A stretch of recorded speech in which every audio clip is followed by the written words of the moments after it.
දිරියෙන් නැගී සිටින්න උත්සාහ කරන කාන්තාවන් වෙනුවෙන් තමයි මෙන්න මේ පුංචි වීඩියෝ එක. ඉතින් අද මම ඔයාලත් එක්ක කතා කරන්නේ ඔන්ලයින් ෂොප් එකක්, ඔන්ලයින් කඩයක් දාන්නේ කොහොමද කියන එක පිළිබඳව. මොකද ගොඩාක් අය දැන් හොයන දෙයක් තමයි අමතරව ආදායමක්. ගෙදර ඉඳගෙන Tamanට අමතර ආදායමක් හොයාගන්න පුළුවන්ද කියන එක ගොඩාක් අය හොයන දෙයක්. ඉතින් මට හිතුණා මෙන්න මේ ගැන ඔයාලත් එක්ක කතා කරන්න ඕනි කියලා.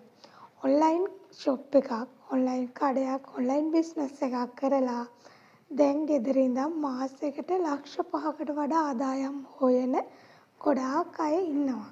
අන්න එහෙම නිසා මට හිතුණා අද ඔයාලට ඔන්ලයින් බිස්නස් එකක් කරන්න බලාපොරොත්තු වෙමින් ඉන්න කෙනෙකුට පුංචියට මන් දන්න දේවල් ටිකක් කියලා දුන්නොත් හොඳයි කියලා. ඉතින් මේ ඔන්ලයින් බිස්නස් එකක් කියන්නේ මොකද්ද? ඔන්ලයින් බිස්නස් එකක් කියන්නේ ඔයාගේ මේ ස්මාර්ට් ෆෝන් එක අතේ තියෙන ස්මාර්ට් ෆෝන් එක පාවිච්චි කරලා ඔයාගේ ප්ලැට්ෆෝම් ඔන්ලයින් ප්ලැට්ෆෝම් තියෙන්නේ ඒව හරහා ඔයාගේ ප්‍රොඩක්ට් එකක් අලෙවි කරන්න. මෙතනදී ඔයාගේම කියලා ප්‍රොඩක්ට් එකක් තියෙන්න ඕනෙත් නැහැ. අපිට එළියෙන් ප්‍රොඩක්ට් එකක් අරගෙන බිස්නස් එක කරන්නත් පුළුවන්. ටිකට ඔයාට මේ ඔන්ලයින් බිස්නස් එක පටන් ගන්න මුලින්ම මං කියන්නේ වෙබ්සයිට් එහෙම හදන්න ඕනේ කියලා. මුලින්ම ඔයා කරන්න ඔයාට පුළුවන් තැනින් පටන් ගන්න. අපි හැමෝටම හරි පහසුවෙන් කරන්න පුළුවන් FB page එකක්, TikTok account එකක් හදාගන්න එක. අනේ ඒක හදාගෙන ඔයාලට පුළුවන් මේ ඔන්ලයින් බිස්නස් එක පටන් ගන්න. එහෙම නැතුව මට වෙබ්සයිට් එකක් නැහැ. එහෙම කීකේ ඉන්න එපා. මේ තැනින් පුළුවන් තැනින් පුළුවන් පොඩි ප්ලැට්ෆෝම් එකකින් ඔයා පටන් ගන්න. ඒ පටන් අරගෙන ටිකෙන් ටික ඔයා ඔන්ලයින් බිස්නස් එක පටන් අරගෙන කරගෙන යන්න. ඊළඟට මේක කියනකොට ගොඩාක් අයට එන ප්‍රශ්නයක් තමයි මේ ඔන්ලයින් ෂොප් වල නැත්නම් ඔන්ලයින් වලින් භාණ්ඩ අලෙවි කරන්න පුළුවන්ද? මේකෙන් බඩු අලෙවි කරන්න පුළුවන්ද කියන ප්‍රශ්න ඔයාලට එනවනේ. ඉතින් ඔයාලා චුට්ටක් හොයලා බලන්න මේ FB එක හරහා TikTok එක හරහා කොච්චර ප්‍රොඩක්ට් අලෙවි කරනවද කියලා. ඔයාට මේ දැන් අවශ්‍ය වෙන්නේ පුංචි දෙයක් තමයි. ඔයාගේ ෆෝන් එක පාවිච්චි කරලා පොඩි පෝස්ට් එකක්, වීඩියෝ එකක් හදලා ඔයාගේ ප්‍රොඩක්ට් එක ගැන මිනිස්සු අතරට ගෙනියන්න. ඒ ගෙනිච්චට පස්සේ ඔයා ගැන විශ්වාසයක් ඇති වෙනකොට දවසින් දවස ඔයාගේ ප්‍රොඩක්ට් එක ගැන මිනිස්සු දැනගන්නවා. අන්න එහෙම දැනගෙන ඔයාට පුළුවන් ඔයාගේ ප්‍රොඩක්ට් එක අලෙවි කරන්න. ඔයාලා මගේ මේ කුඹුරක ගැන හිතන්න එපා. මට මේ දවස්වල නම් හොඳටම මටම තේරෙනවා කටහඬ එන්නේ නැහැ කියන වගේ දෙයක්. හැබැයි හෙම්බිරිස්සාවක් නැහැ. මේ මෙතන හිර වෙලා වගේ ගතියක් දැනෙන්නේ. ඒක නිසා ඒක චුට්ටක් අවධානය දෙන්න එපා. වීඩියෝ එකට අවධානය දෙන්න. දැන් ඔයාලා මේක දැන් මෙහෙම මම පටන් ගන්න කියපු ගමන් ඔයාලා මොකද්ද දන්නවද කරන්නේ? දුවලා ගිහිල්ලා ඔන්න ප්‍රොඩක්ට් එකක් තෝරගන්න. තෝරගෙන වීඩියෝ එකක් හදනවා. දාලා මේ පෝස්ට් එකක් හරි දාලා මේ සතියක් විතර යනවා බලනවා ප්‍රොඩක්ට් එක අලෙවෙන්නේ නැහැ. එතනින් ඔන්ලයින් ෂොප් එක ඒ වහලා දානවා. එහෙම කරන්න බෑ. මම දිගට විස්තර ඔයාලට කියන්නම්. මේ TikTok එකේ බිස්නස් මේ පටන් ගත්ත ගමන් FB එකේ බිස්නස් පටන් ගත්ත ගමන් එකපාරට ඕඩර්ස් එන්නේ නැහැ. ඒක ටික කාලයක් යන දෙයක්. අඩුම තරමින් මාසයක්වත් එක දිගට කන්ටිනියු කරගෙන යන්න ඕනේ දෙයක්. FB account එකක්, TikTok එකක් ඔයාට නැහැ කියලා එතනින් අතාරින්නත් එපා. මේ FB TikTok කියන දෙක FB page එකක් හදාගන්න එකයි TikTok account එකක් හදාගන්න එකයි හරි පහසුයි. ඒකේ ඕන තරම් වීඩියෝස් තියෙනවා. එහෙම නැත්නම් ඔයාලා මට කමෙන්ට් එකක් දාන්න මම නැවත වීඩියෝස් එකක් මාර්ගයෙන් ඔයාලට මේ account එක හදන හැටි කියලා දෙන්න. මේ වීඩියෝ දැන් මම ඔයාලට කිව්ව වීඩියෝ එකක් දාපු ගමන් ඕඩර් එන්නේ නැහැ කියලා. හැබැයි මේක හරි අර ක්‍රමානුකූලව යන්න ඕන එකක්. ඔන්ලයින් එකක් කරනවා ඔන්ලයින් බිස්නස් එකක් කරනවා කියන්නේ ක්‍රමානුකූලව කරගෙන යන්න ඕන දෙයක්. ඔයා ප්‍රොඩක්ට් එකක් තෝරගන්න ඕනේ. ඔයා කරන්නේ එක ප්‍රොඩක්ට් එකද ප්‍රොඩක්ට් දෙක තුනද ඔයා ප්‍රොඩක්ට් එකක් තෝරගන්න ඕනේ. ඊළඟට කස්ටමර් කෙනෙක්ගේ විශ්වාසය හදාගන්න ඕනේ. ඒක එක දවසින් හැදෙන්නේ නැහැ කියලා අපි ඕනම කෙනෙකුට තේරෙන දෙයක්නේ. ඊළඟට ඔයාගේ කියලා බ්‍රෑන්ඩ් එකක් හදාගන්න ඕනේ. මෙතන ඔයාගේ කියලා බ්‍රෑන්ඩ් එකක් හදාගන්නේ කොහොම ඔයාම බ්‍රෑන්ඩ් එක කියන්නේ ඔයාගේම ප්‍රොඩක්ට් එකක් නිෂ්පාදනය කරන්න ඕනේ නැහැ. හැබැයි ඔයාට පාවිච්චි කරන්න පුළුවන් ප්‍රොඩක්ට් එකක් අරගෙන ඒක ඔයා ඇස් දෙකෙන් දැකලා පාවිච්චි කරලා ඒකේ දේවල් දැනගෙන තමයි ඔයා ප්‍රොඩක්ට් එක අලෙවි කරන්න ගන්න ඕනේ. මොකෝ අර දකින්න නැති දෙයක් අලෙවි කරනවට වඩා ඔයාගෙම කියලා දෙයක් දැකලා කරලා අලෙවි කරන එක ඔයාට ගොඩක් වාසි. ඊට පස්සේ මාකටිං ගැන ඔයා දැනගන්න ඕනේ. මාකටිං ස්ට්‍රැටජිස් ගැන ටිකක් ඔයා පොඩි තියාගන්න ඕනේ. ඉතින් ඒව ඔයාලට වීඩියෝස් ටිකක් බලනකොට හොයාගන්න පුළුවන්. ඔන්ලයින් ඊළඟට තමයි ඔන්ලයින් ව්‍යාපාරයක වාසි අවාසි ඔයාලා දැනගන්න ඕනේ. ඔන්ලයින් ව්‍යාපාරයක ගොඩාක් වෙලාවට හරි වාසි කියලා අපි දකින දෙයක් තමයි ඔයාලට මුලින්ම ෂොප් එකක්නේ අපි දාන්නේ. ඔයාලට ව්‍යාපාරය කරගෙන යන්න වෙනම තැනක් මිලදී ගන්න ඕනේ නැහැ. කුලියට හරි ඔයාගෙම කියලා තැනක් හදාගන්න හරි මුලින් ඕනේ. ගෙදර ඔයාගේ රූම් එකේ හරි කොටසක් වෙන් කරගෙන ඔන්ලයින් බිස්නස් එක ඒක ලොකු වාසියක්. ඊළඟට ඔයාට අපි බලමු කරන්ට් එක එහෙම පාවිච්චි කරන්න ඕනේ ගන්න එතනත් ඔයාට වාසිය තියෙනවා. ඊළඟට ලොකු ස්ටාෆ් එකක් අවශ්‍ය වෙන්නේ නැහැ. ඊළඟට ඔයාට පුංචි බඩු ප්‍රමාණයක් ගෙනල්ලා ගෙදර තියාගෙන ඒක අලෙවි කරලා ඒන මුදලින් පුළුවන් ඔයාට තව බිස්නස් එක දියුණු කරගන්න. මෙන්න මේ වගේ ලොකු වාසිය තියෙන ඔන්ලයින් බිස්නස් එකක් කරගෙන. හැබැයි අවාසියත් තියෙනවා. අවශ්‍ය තමයි කස්ටමර් කෙනෙක්ට ප්‍රොඩක්ට් එක අතින් අල්ලලා බලන්න බැරි නිසා කස්ටමර් කෙනෙක් එකපාරට ඔයාගේ ප්‍රොඩක්ට් එක ගන්න බිය වෙනවා. අරගෙන බලන්න බැහැනේ. ඒ හින්දා ඒ අවශ්‍ය තියෙන නිසා පොඩ්ඩක් අර කස්ටමර් කෙනෙක් හැදෙන්න ටික කාලයක් ගන්නවා. ඊළඟට ඩිලිවරි ප්‍රශ්න ඔයාලා දන්නවා.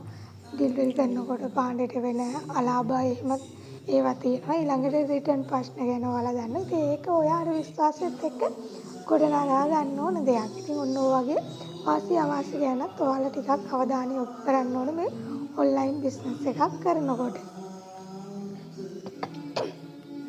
ඊට පස්සේ දැන් ඔයාලා දන්න මේ කස්ටමර් කෙනෙක් ඔයාට ප්‍රොඩක්ට් එක මිලදී ගන්න ඔයාගේ ප්‍රොඩක්ට් එක දකින්නයක්වත් නැතුව. අන්න ඒක නිසා ඔයාගේ ප්‍රොඩක්ට් එක ගැන හොඳ රිවිව් එකක් කස්ටමර්ට දෙන්න ඕනේ. හොඳ ඔයා දැකපු ඔයාගේ නිෂ්පාදනයක් නම් ඔයා දන්න ප්‍රොඩක්ට් එක කොහොමද කියලා.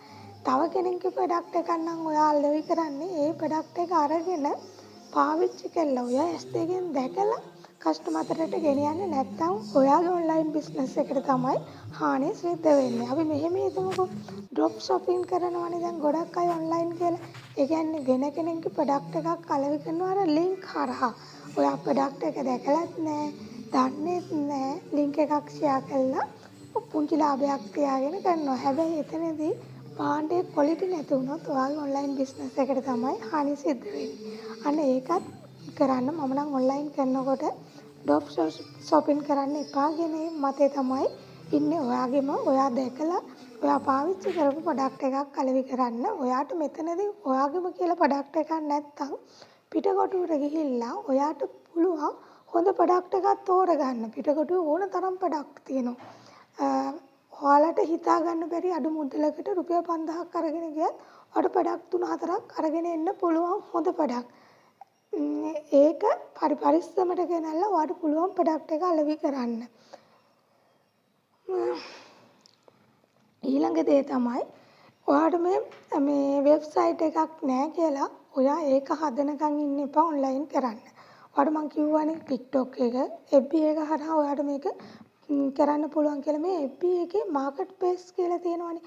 අන්න එතන හොඳ තෝතැන්නක් ඔයාලට මේ ඔයාගේ ප්‍රොඩක්ට් එක අලෙවි කරන්න. මාකට් ප්ලේස් එකේ ප්‍රොඩක්ට් අලෙවි කරන විදිහ වීඩියෝස්ුත් තියෙනවා. දන්නේ නැත්නම් කමෙන්ට් එකක් දාන්න ඒකත් කියලා දෙන්න. ඒ වීඩියෝ එකක් කරහා දැනුම ලබාගෙන හරි ඔයාට මේක අලෙවි කරන්න පුළුවන්. මාකට් ප්ලේස් කියන්නේ හොඳ තැනක් මේ FB එකේ ප්‍රොඩක්ට් අලෙවි කරන්න. ඊළඟට මේ ඇඩ් මාකටිං හරහා FB එකේ ඇඩ් මාකටිං තියෙනවා. ඒ හරහාත් ඔයාලට ඔයාගේ ප්‍රොඩක්ට් එක අලෙවි කරන්න පුළුවන්. ඔය කිසිම දෙයක් දන්නේ නැත්නම් ඔයාට TikTok එකේ පුංචි වීඩියෝ එකක් දාලා ෂෝට් වීඩියෝ එකක් දාලා ඔයාගේ ප්‍රොඩක්ට් එක ගැන විස්තර පැකින් කරන ගැන යටි හැදෙන හැටි කොහොමද කරන්නේ ඊළඟට කස්ටමර්ගේ ෆීඩ්බැක් එක ඒ වගේ දේවල් දාලා ඔයාට පුළුවන් හොඳ කස්ටම් බේස් එකක් හදාගෙන ඉස්සරහට යන්න. ඒ විදිහට තමයි ඉතින් ඔයාට ඔන්ලයින් කරන්නේ. ඒ වගේම තමයි FB එකේ පේජ් එක තියෙනවනේ.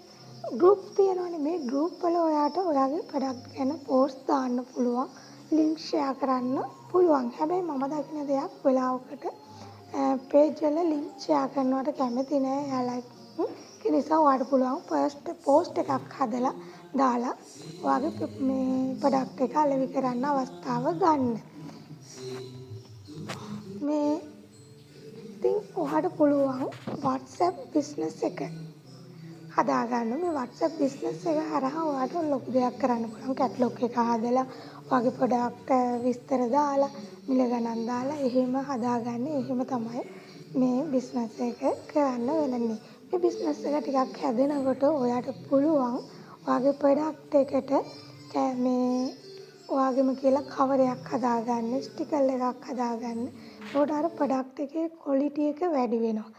දවසින් දවස අපේ බිස්නස් එකේ චුට්ටු චුට්ටු ඉහළට අරගෙන යන්න නම් මේ දේවල් අනිවාර්යයෙන්ම කරන්න ඕනේ.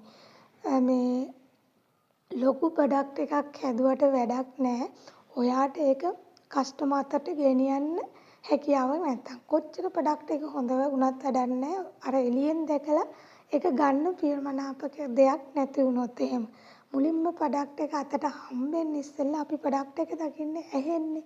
ඒ ඇහෙන් දකින ප්‍රොඩක්ට් එකට ලොකු වටිනාකමක් තියෙනවා. ඒක නිසා අර කවර ගැනත් හොඳ අවබෝධයක් තියාගන්න ඕනේ. උදාහරණයක් වශයෙන් ඔයාලා දැකලා තියෙනවද Apple ෆෝන් එකේ ඒ කවර එක බොක්ස් එකට ලොකු වටිනාකමක් දීලා තියෙනවානේ. ඒක දැක්කත් අපිට හරි ආසාවක් ඇති වෙනවානේ. අන්න ඒ වගේ තමයි සිත් ඇද ගන්නසුළු කවරයක් නිර්මාණය කරගන්න. මේක මුලින් ඔයාට කරන්න අමාරුයි. ටික දවසක් යනකොට බිස්නස් එකේ ලාභයෙන් චුට්ටු චුට්ටු එකතු කරලා කරගන්න ඕනේ දෙයක්. ඊළඟට ඔයා දැනගන්න ඕනේ මම මේ අලෙවි කරන්න යන ප්‍රොඩක්ට් එකේ කස්ටමර්ට මොකද්ද තියෙන වාසිය කියන එක. කියන්නේ කස්ටමර්ට ඔප්පු කරන්න ඕනවා එයාගේ ප්‍රශ්නේ මොකද්ද කියලා. ඊළඟට ඒ ප්‍රශ්නෙට සොලියුෂන් විසඳුම ඔයා ඉදිරිපත් කරන්න ඕනේ. අන්න එතකොට තමයි කස්ටමර් ඔයාගේ ප්‍රොඩක්ට් එකක් මිලදී ගැනීමට පෙළඹෙන්නේ. ඉතින් ඔයාලා දැකලා තියෙනවා ප්‍රොඩක්ට් එකක් ඔන්ලයින් අලෙවි කරලා හොඳ තැන්වල. කියන්නේ අපි හිතන්නේ නැති තැන්වලට ගිය කට්ටිය දැකලා තියෙනවා මේ ඔන්ලයින් ෂොප් මුලින් ආරම්භ කළා. දැන් සමහර අය ඔන්ලයින් වලින් පටන් අරගෙන රට වටේම ෂොප් දාපු අයත් ඉන්නවා. ඉතින් ඔයාලටත් පුළුවන් මාසෙකට ලක්ෂ 5කට වඩා වැඩි ආදායමක් ගන්න ගොඩාක් අය ඉන්න ඔන්ලයින් කරලා. අනිත් කාරණේ තමයි මේ ඔන්ලයින් කරනකොට ගොඩාක් අය මුලින් පේජ් එක පටන් ගන්නකොට මුලින් ප්‍රොඩක්ට් එක අලෙවි කරනකොට එයාලගේ ප්‍රොඩක්ට් එකේ ක්වොලිටිය හරි හොඳයි. හැබැයි පස්සට යනකොට ක්වොලිටි අඩු කරනවා. ඒ ක්වොලිටි අඩු කරපු නිසා දන්නේම නැතුව කස්ටමර් බේස් එක අඩු වෙලා යනවා. ඒ දේවල් කරන්න එපා. ප්‍රොඩක්ට් එකේ ගුණාත්මකභාවයේ ක්වොලිටි එක එන්නම වැඩි කරන්න ඔයාගේ කස්ටමර් ෆීඩ්බැක් එක හොඳ වෙනවා. දැන් ගොඩක් වෙලාවට කස්ටමර් කෙනෙක් ඔයාට එකතු වෙන්නේ එයා ගන්න ප්‍රොඩක්ට් එකේ හොඳ තව කෙනෙක්ට කටින් කියනවා. ඒ විශ්වාසයට තව කෙනෙක් ඒ ප්‍රොඩක්ට් එක මිලදී ගන්න එකතු වෙනවා. අන්න ඒ වගේ නිසා ඔයාගේ ප්‍රොඩක්ට් එකේ ගුණාත්මකභාවය ක්වොලිටි අඩු කරන්න එපා කොයිම වෙලාවකවත්. ඒක කරන්නේ නැතුව එකම හොඳම ගුණාත්මකභාවයෙන් දෙන්න උත්සාහ කරන්න. එදාට ඔයාට මේ ඔන්ලයින් ෂොප් එකක් දාගන්න එක ලොකු අමාරුවක් නෑ. ඉතින් දැන් ඔයාලා දන්නවා කඩේ ඔන්ලයින් ඉස්සරහට එන්න වැඩි දියුණු වෙනවා. ලයිව් shopping තමයි ගොඩක් ඉස්සරහට එන්නේ. ඒක නිසා දැම්ම අදම ඔයාගේ ඔන්ලයින් බිස්නස් එක පටන් ගන්න. තීරණය කරන්න මොකද්ද මම කරන්න පුළුවන්? මොකද්ද මට කරන්න පුළුවන්? මොකද්ද තෝරගන්න ප්‍රොඩක්ට් එක මොන platform එකේද මම මේක කරන්නේ? කොයි විදිහටද කරන්නේ? චූටි කාලයක් අරගෙන හිතන්න. වෙබ්සයිට් එක ගන්න ලොකු මුදලක් ඕනේ. එක හිතින් නැද ඔන්න හරි ඔයාලගේ ප්‍රොඩක්ට් එකකුත් නැහැ මුකුත් නැහැ. ඔයාලට පුළුවන් පිටකොටුවට හරි තොග ගන්න තැනකට හරි ගිහලා එක ප්‍රොඩක්ට් එකක් අරගෙන ඇවිල්ලා මේ දේ පටන් ගන්න. ඉතින් ඉස්සරහට යන්න ඉදිරියට යන්න හිතන කාන්තාවක් විතරක් නෙමෙයි ඕනම කෙනෙකුට මේ දේ කරන්න පුළුවන්. සමහරට පිරිමි කෙනෙක් නම් ඔයාලා ජොබ් එකක් කරන ආදායම මදි ඇති. ඉතින් ඔයාලටත් පුළුවන් මේක කරන්න. මම අර ඔන්ලයින් කිව්වම ගොඩාක් වෙලාවට කාන්තාවන් කරන නිසා තමයි කාන්තාවන්ට කිව්වේ. හැබැයි පිරිමි කෙනෙකුට කරන්න කිසිම අපහසුයක් නැහැ. හරි පහසුවෙන් කරගෙන යන්න පුළුවන් ව්‍යාපාර අවස්ථාවක් නේ. ඉතින් ඔන්න අද මම ඔන්ලයින් ෂොප් එකක් දාගන්නේ කොහොමද? ඒකේ ලාභ ගන්නේ කොහොමද? කරගෙන යන විස්තර ටික තමයි මම දන්න විදිහට ඔයාලට කිව්වේ. ඔයාලට මොන හරි FB page එකක් හදාගන්න, TikTok account එකක් හදාගන්න මේකේ කොහොමද වැඩ කරන්නේ කියන එක ඔයාලා දන්නේ නැත්නම් පුංචි කමෙන්ට් එකක් දාන්න මම වීඩියෝ එකකින් හරි ඔයාලට කියලා දෙන්නම් කරන්නේ කොහොමද කියලා. ඉතින් මම දන්න දේවල් තමයි ඔයාලත් එක්ක මේ ෂෙයා කරගත්තේ. මමත් නොදන්න ගොඩක් දේවල් ඇති. එහෙම දන්නවනම් ඒ කරුණුත් මට කියලා දෙන්න.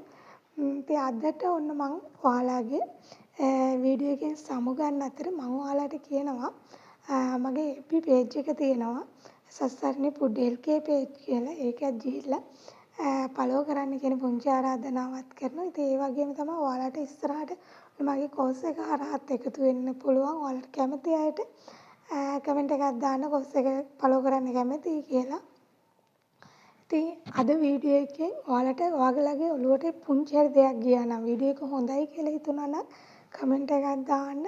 ඔයාලගේ අදහස් දන්වලා ඒ වගේම ලයික් එකක් දාන්න වීඩියෝ එක බැලුවා නම් අලුතෙන්ම වීඩියෝ එක බලන කෙනෙක් නම් වීඩියෝ එක සබ්ස්ක්‍රයිබ් කරලා නැත්නම් හොඳයි නම් සබ්ස්ක්‍රයිබ් කරන්න කියන පුංචි ආරාධනාවක් කරනවා. ඊළඟ වීඩියෝ එකකින් ඉක්මනින් හමු වෙන බලාපොරොත්තු වෙමි. අදට මම ඔයාලගෙන් සමුගන්නවා. ඔයාලා හැමෝටම යහපත් සුන්දර දවසක්.